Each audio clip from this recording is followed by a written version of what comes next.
আসসালামাইকুম ভিউয়ার্স, চলে আসলাম আজকে রাজেন্দ্রপুর থেকে একটু ভিতরে অজপাড়াগা গোবিন্দপুর। খুব সুন্দর একটা লোকেশন।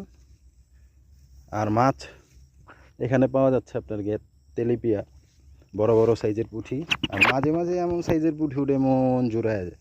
আর একজন শিকারী আমাদের অপুদা।